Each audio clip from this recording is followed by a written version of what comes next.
Assalamualaikum warahmatullahi wabarakatuh. Kami hari ini akan menerangkan tentang analisis wacana.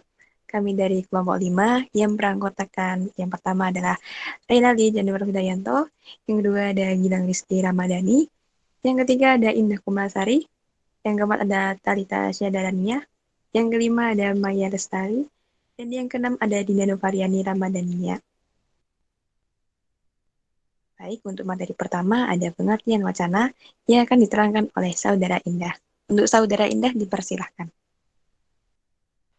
Terima kasih untuk moderator. Di sini saya akan menjelaskan pengertian wacana. Menurut KBBI, wacana adalah komunikasi verbal atau percakapan. Keseluruhan tutur yang merupakan suatu kesatuan. Kesatuan bahasa terlengkap yang direalisasikan dalam bentuk karangan atau laporan utuh, seperti novel, buku, artikel, pidato, ataupun khotbah. Kemampuan atau prosedur berpikir secara sistematis. Kemampuan atau proses pemberian pertimbangan berdasarkan akal sehat atau pertukaran ide secara verbal. Next.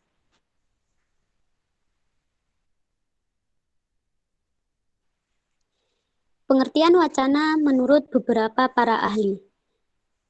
Yang pertama, menurut Rohana dan Syamsuddin, wacana adalah salah satu kajian dalam ilmu linguistik, yakni bagian dari kajian pragmatik.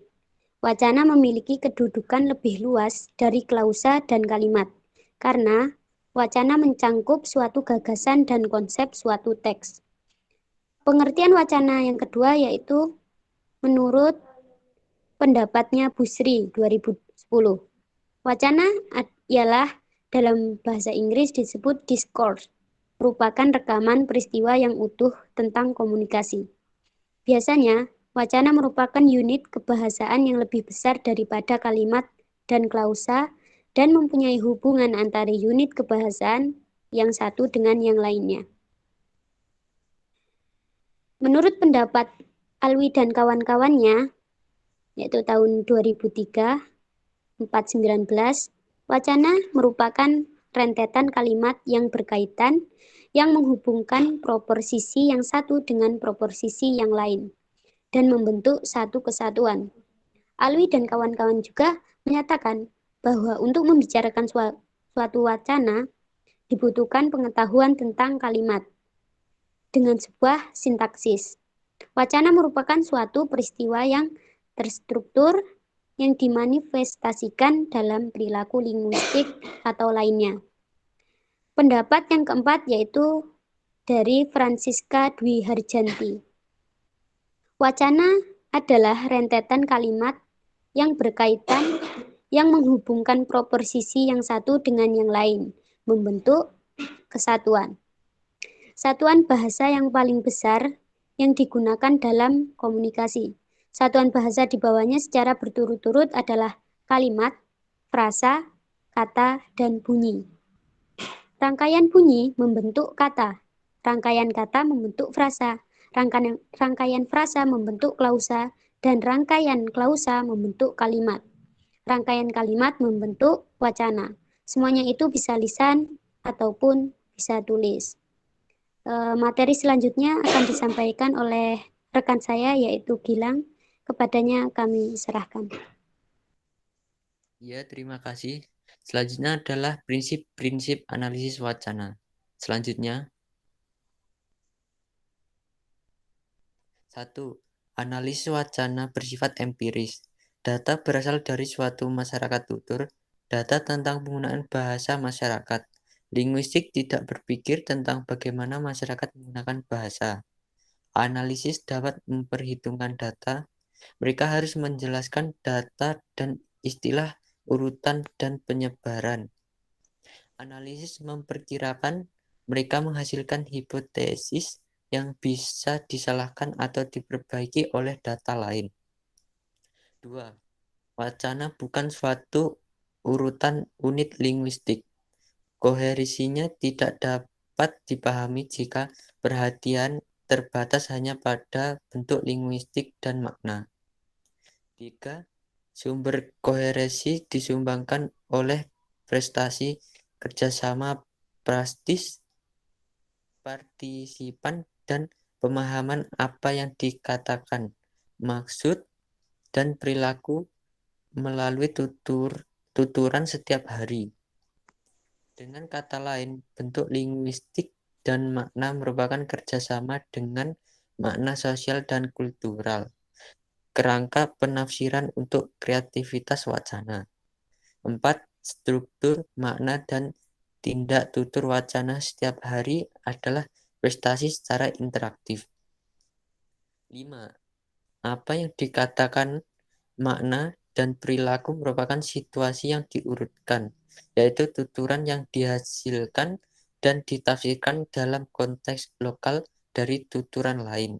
Selanjutnya, prinsip-prinsip analisis wacana kritis. Analisis wacana kritis mencurahkan perhatiannya pada masalah-masalah sosial. Analisis wacana kritis adalah analisis linguistis dan semiotis terhadap masalah-masalah sosial. Pusat perhatiannya bukan pada bahasa atau penggunaan bahasa itu sendiri atau bahasa yang bersifat eksklusif, tetapi pada ciri-ciri linguistis dari struktur dan proses sosial dan kultural. Analisis wacana kritis pada dasarnya bersifat interdisipliner. Kedua, relasi kekuasaan itu bersifat diskursif atau mewacana. Analisis wacana kritis mengkaji kekuasaan dalam wacana dan atas wacana. Selanjutnya, wacana atau penggunaan bahasa bisa bersifat ideologis. Ideologi adalah cara tertentu merepresentasikan dan memproduksi masyarakat dengan mereproduksi realisasi kekuasaan yang tidak seimbang, yaitu hubungan dominasi dan eksploitasi. Analisis wacana bersifat interpretif dan eksplanatoris. Analisis kritis menyiratkan adanya suatu metodologi sistematis dan hubungan antara teks dan kondisi sosial, ideologi, dan relasi kekuasaan. Interpretasi senantiasa bersifat dinamis dan terbuka bagi konteks dan informasi baru yang tidak seimbang, yaitu hubungan dominasi dan eksploitasi. Selanjutnya akan diterangkan oleh Dinda. Dipersilakan. Baik, terima kasih atas waktunya. Jadi di sini saya akan menerangkan tentang inferensi, kohesi, dan koherensi. Yang pertama ada inferensi. Apa itu inferensi? Yaitu inferensi adalah inferensi atau inference secara leksikal berarti kesimpulan. Itu adalah pendapat dari Eckhoff dan Hasan pada tahun 1984. Jadi kalau kita habis membaca satu wacana, kita harus menarik kesimpulan agar mudah memahami wacana tersebut. Yang kedua adalah kohesi. Apa itu kohesi? Kohesi adalah hubungan antar bagian teks yang ditandai dengan penggunaan unsur bahasa. Tadi adalah pendapat dari Mulyana pada tahun 2005. Lalu yang ketiga ada koherensi. Koherensi didefinisikan sebagai sebuah pola keterkaitan antara bagian yang satu dengan bagian yang lain, sehingga kalimat memiliki kesatuan makna yang utuh. Tadi adalah pendapat dari Mulyana pada tahun 2005. Selanjutnya ada jenis-jenis inferensi. Yang pertama ada inferensi deduktif. Inferensi deduktif adalah serangkaian bentuk kesimpulan yang didasarkan pada kepastian logis. Contoh inferensi deduktif adalah pernyataan tentang anggur beracun bagi semua anjing. Kelemahan dari inferensi deduktif, dia itu tidak menghasilkan pengetahuan yang baru, tapi hanya berupa fakta saja yang bisa diketahui oleh semua orang. Nah, yang kedua ada inferensi elaboratif, yaitu adalah urutan dari sederhana ke kompleks atau dari umum ke rinci, yang memiliki karakteristik khusus. Contohnya, dalam mengajar sejarah, seseorang dapat saja mulai dengan memberikan rangkuman mengenai peristiwa-peristiwa penting dalam sejarah. Lalu baru ia menjelaskan rincian peristiwa-peristiwa penting. Lalu selanjutnya ada inferensi percakapan, yaitu adalah proses interpretasi yang ditentukan oleh situasi dan konteks. Dengan cara itu, pendengar dapat menduga maksud dari pembicara. Dan dengan cara itu juga, pendengar dapat memberikan responnya. Nah, contohnya ketika ada yang berkomunikasi ya, A dan B, lalu tiba-tiba tas si A atau penutur ini jatuh. Si penutur si A tadi hanya menatap si pendengar B, dan si pendengar si B tadi pun mengambilkan tasnya tanpa si A mengucapkan apapun. Lalu selanjutnya ada jenis-jenis kohesi gramatikal. Yang pertama ada penunjukan. Penunjukan merupakan kohesi gramatikal berupa satuan lingual tertentu yang menunjuk satuan lingual lain yang mendahului maupun mengikutinya. Tadi adalah pendapat dari Baryadi pada tahun 2002. Nah, dengan demikian, terdapat dua unsur dalam kepaduan bentuk penunjukan, yaitu unsur penunjuk, lauten, dan unsur penunjuk, yaitu benar, yang merupakan pendapat dari Ramlan pada tahun 1993. Lalu selanjutnya ada penggantian. Penggantian adalah kohesi gramatikal yang berupa penggantian konstituen tertentu dengan konstituen lain.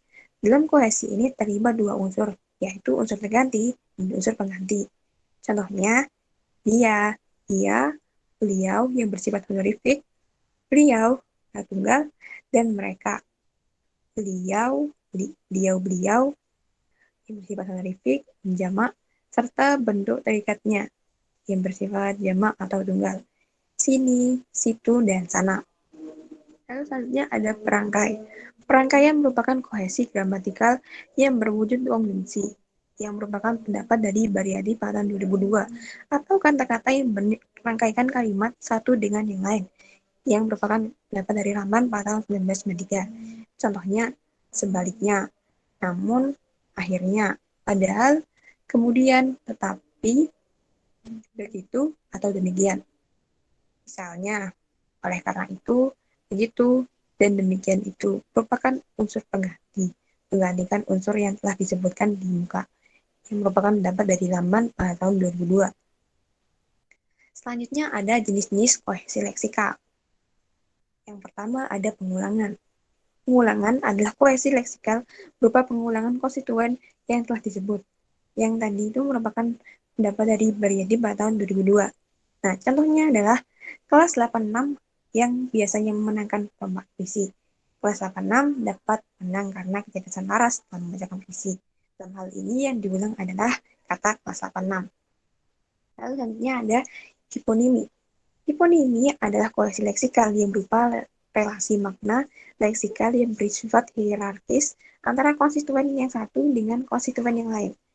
Contohnya adalah kata rasa. Nah, kata rasa ini meliputi rasa manis, pahit, asam, dan asin. Kalau contoh kalimatnya yaitu buah jeruk milik paman juga mempunyai dua rasa yang berbeda, yaitu manis dan asam. Lalu selanjutnya ada sinonim.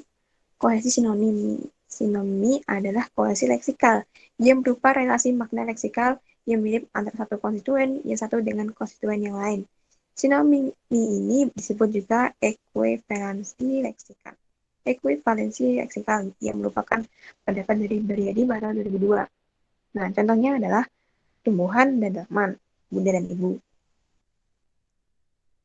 Lalu selanjutnya ada antonimi. Antonimi adalah kohesi leksikal yang berupa relasi makna leksikal yang bersifat kontras atau berlawanan antara konstituen yang satu dengan konstituen yang lain, yang merupakan pendapat dari Baryadi pada tahun 2002. Nah, contohnya itu adalah sedih dan bahagia, sakit dan sehat, yang merupakan kebalikan satu sama lain. Yang terakhir ada kolokasi. Kolokasi merupakan kohesi leksikal yang berupa relasi makna yang berdekatan antara konstituen satu dengan yang lain. Yang tadi itu merupakan pendapat dari Baryadi pada tahun 2002. Contohnya, batu, lari cepat, sakit hati. Nah, selanjutnya lagi ada jenis-jenis koherensi. Yang pertama ada koherensi logis. Koherensi logis adalah koherensi yang umumnya terdapat pada teks eksposisi. Yang termasuk ke dalam koherensi logis adalah kasualitas, kontras, aditif, rincian, dan temporal. Tadi adalah pendapat dari Baryadi pada tahun 2002. Contohnya, oleh karena itu, sebaliknya, akan tetapi, malahan, apalagi, kemudian, lalu, sebelum, dan sudah. Lalu ada koherensi perian.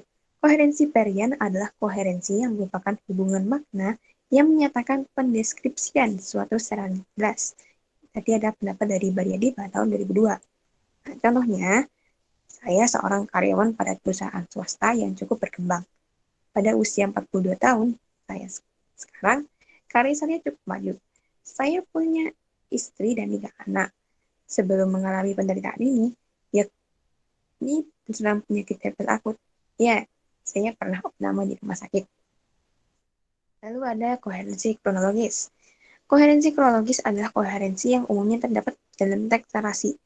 Koherensi ini tunjukkan oleh konjungsi-konjungsi yang menyediakan hubungan seperti lalu, kemudian, sudah itu, penanda kata seperti dulu, sekarang, dan penanda abstrak yang seperti akan, belum, sudah. Yang tadi ada pendapat dari Baryadi pada tahun 2002. Lalu selanjutnya ada koherensi pentahapan. Koherensi pentahapan adalah koherensi yang umumnya terdapat pada teks prosedural. Koherensi ini menjelaskan keperluan pada tahap-tahap terjadinya peristiwa. Yang tadi adalah pendapat dari Baryadi pada tahun 2002. Contohnya, sejak, lalu, sudah, dan lalu selanjutnya ada koherensi stimulus-respon. Koherensi stimulus-respon umumnya terdapat dalam wacana dialog, misalnya patis, informatif, pemukuhan, penolakan, dan negosiasi. Nah, contohnya ada ini. Kau cium bau aneh nak? Maaf, banjir kali ini berbeda. Kau cium bau aneh nak? Iya pak, bau politik. Nah, untuk selanjutnya akan diterangkan oleh saudara Alita. Untuk Alita dipersilakan. Baik, terima kasih Dinda. Selanjutnya saya akan membahas tentang struktur wacana. Menurut Tarigan, pada tahun 1987, struktur wacana itu ada 3, yaitu awal atau abstrak, tengah atau orientasi, dan akhir atau koda. Berdasarkan media penyampaiannya, wacana dibedakan atas wacana tulis dan wacana lisan. Selanjutnya. Ciri atau unsur dari wacana lisan, yang pertama tindak, kedua gerak, ketiga pertukaran, keempat transaksi, dan kelima kinestik. Selanjutnya. Yang pertama ada tindak. Tindak merupakan peringkat terbawah pada skala wacana. Batasan tindak wacana adalah informatif, elisitasi, dan direktif. Ketiga batasan tersebut agak bersamaan dengan 3 batasan pada kategori situasional, yaitu pernyataan, pertanyaan, dan perintah. Menurut Tarigan, juga membedakan jenis tindak menjadi 8, yaitu penanda atau marker panggilan, permintaan, metastatement, permisi setuju, salam panggilan atau setuju, salah maaf, lapor komentar, dan prawacana. Yang pertama ada penanda. Penanda berfungsi untuk menandai batas-batas pada wacana dan biasanya terjadi baik sebagai tanda prahulu dalam gerak pembukaan ataupun sebagai hulu pada gerak jeda yang dipergunakan dengan intonasi menurun atau diikuti oleh tekanan, diam, atau bisu. Yang kedua ada panggilan. Panggilan berfungsi sebagai suatu cara menarik perhatian apabila seorang partisipan memaknai nama partisipan lainnya untuk mengadakan kontak sebelum mengemukakan topik wacana. Yang ketiga ada permintaan metastatement. Permintaan metastatement merupakan suatu kesimpulan. Biasanya penanda ini dengan menggunakan kata yang berisikan katakan atau tanya. Jenis tindak ini dapat terjadi sebagai hulu-hulu gerak pemusatan. Yang keempat ada permisi, setuju. Permisi atau minta izin meneruskan suatu topik dan diterima merupakan satu jenis tindak yang direalisasikan dengan diam tetapi tidak melawan atau tidak memusuhi. Misalnya diam, tersenyum, mengangguk, dan lain-lain. Yang kelima ada salam panggilan atau setuju. Jenis tindak ini sering dipergunakan sebagai penanda batas-batas dalam percakapan. Panggilan agak bersalaman dengan salam pembukaan, bersamaan dengan salam pembukaan, dan penerimaan atau persetujuan agak bersamaan dengan salam balasan. Yang keenam ada salah maaf.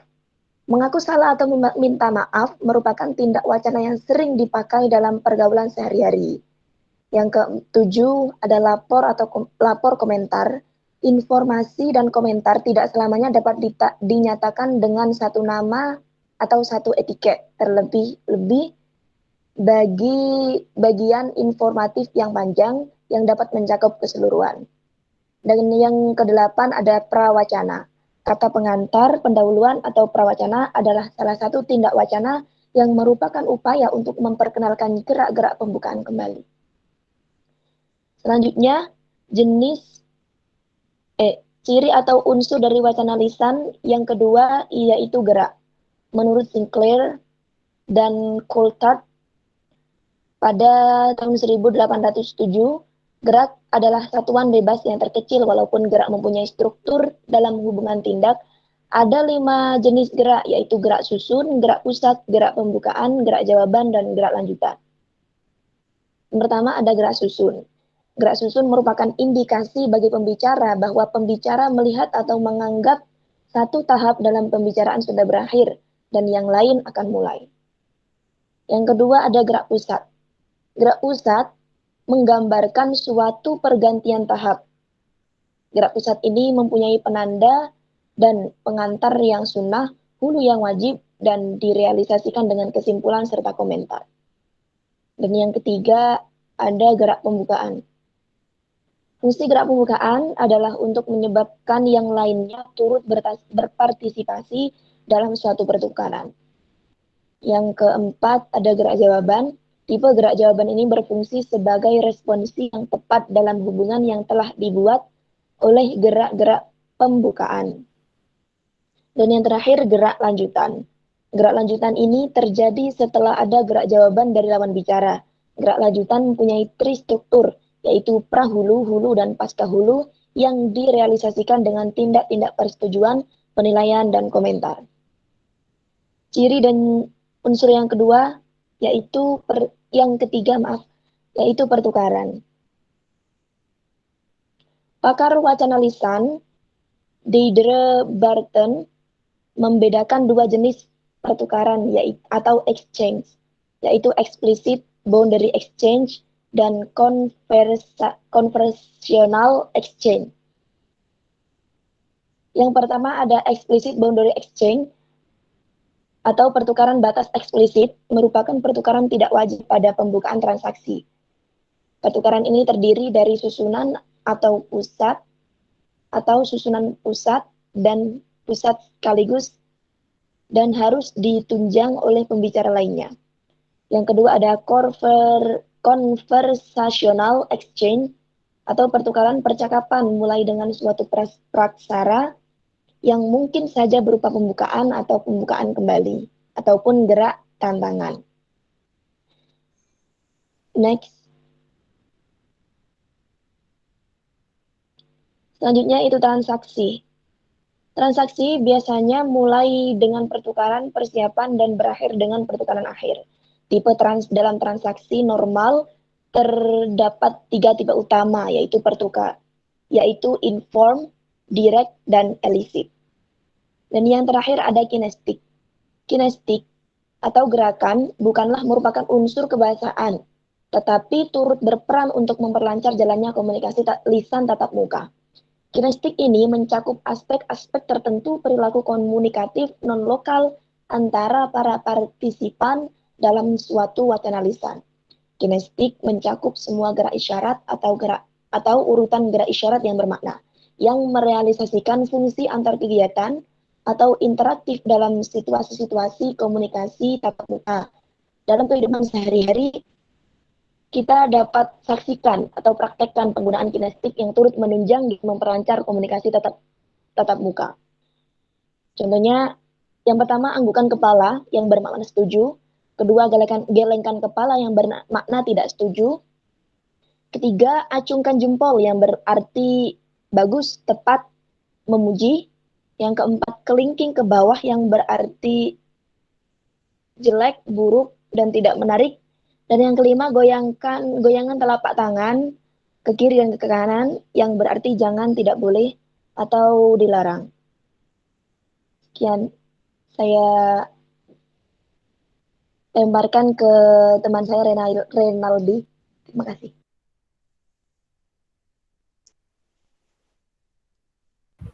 Oke, terima kasih waktunya. Saya di sini akan menjelaskan jenis-jenis wacana. Next. Yang pertama yaitu wacana berdasarkan saluran yang digunakan.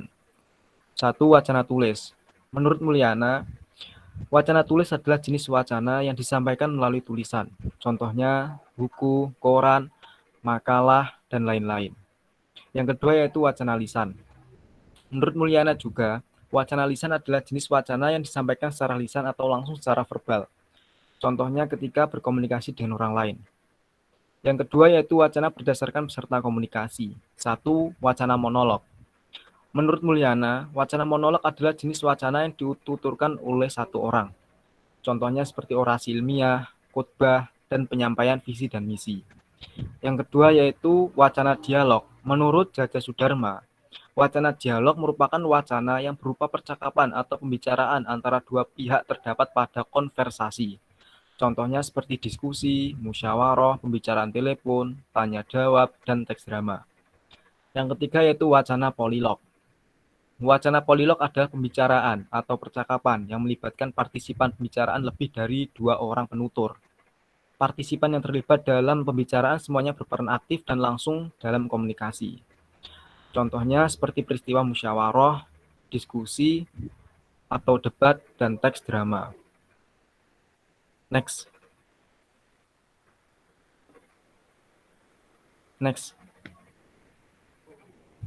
Yang ketiga yaitu wacana berdasarkan tujuan komunikasi. 1. Wacana deskripsi. Wacana deskripsi adalah ragam wacana yang melukiskan atau menggambarkan sesuatu yang berdasarkan kesan-kesan dari pengamatan, pengalaman, perasaan penulisnya. Menurut Dharma, wacana ini bermaksud memberikan kesan-kesan tentang sesuatu dengan sifat gerak-geriknya atau sesuatu yang lain kepada pembaca. Contohnya seperti ketika ada orang menjelaskan barang miliknya dengan spesifik sehingga pendengar bisa membayangkan wujud dari barang tersebut. Contohnya seperti kalimat berikut ini. Buah semangka adalah buah dengan kulit berwarna hijau yang memiliki bagian dalam berwarna merah atau merah jambu dengan biji yang banyak dan rasanya pun manis. Yang kedua yaitu wacana narasi atau pencitraan atau pengisahan. Wacana ini adalah wacana yang menceritakan proses kejadian suatu peristiwa. Menurut Dharma, tujuan wacana narasi secara fundamental ada 2, yaitu pertama hendak memberikan informasi atau wawasan dan memperluas pengetahuan pembaca. Yang kedua hendak memberikan pengalaman elastis kepada pembaca. Contohnya ketika kita menceritakan kegiatan kita dari pagi sampai malam. Jam 4:30 aku bangun tidur, kemudian sholat subuh dan sampai seterusnya. Yang ketiga yaitu wacana eksposisi. Wacana eksposisi adalah wacana yang dimaksudkan untuk menerangkan, menyampaikan, atau menguraikan sesuatu hal yang dapat memperluas atau menambah pengetahuan dan pandangan pembacanya. Menurut Dharma, tujuan wacana eksposisi adalah untuk memberitahu, mengupas, menguraikan, atau menerangkan sesuatu. Contohnya ketika berita di televisi yang menjelaskan tentang kecelakaan pesawat dengan detail dari segi tanggal kejadian, hal-hal yang menyebabkan kecelakaan, dan lain-lain. Yang keempat yaitu wacana persuasi. Menurut Dharma, wacana persuasi adalah ragam wacana yang ditujukan untuk mempengaruhi sikap dan pendapat pembaca mengenai sesuatu hal yang disampaikan penulisnya. Contohnya seperti iklan. Yang terakhir atau kelima, yaitu wacana argumentasi. Menurut Keraf, wacana argumentasi adalah suatu bentuk retorika yang berusaha untuk mempengaruhi suatu sikap dan pendapat orang lain agar mereka ikut percaya dan akhirnya bertindak sesuai dengan apa yang diinginkan oleh pembicara. Contohnya seperti seorang motivator yang memberi motivasi pada orang lain. Sekian dari saya, waktu dan tempat saya kembalikan lagi kepada moderator. Baik, kalau begitu terima kasih. Cukup sekian presentasi dari kami. Kalau misalnya ada kesalahan kata, kami mohon maaf. Assalamualaikum warahmatullahi wabarakatuh.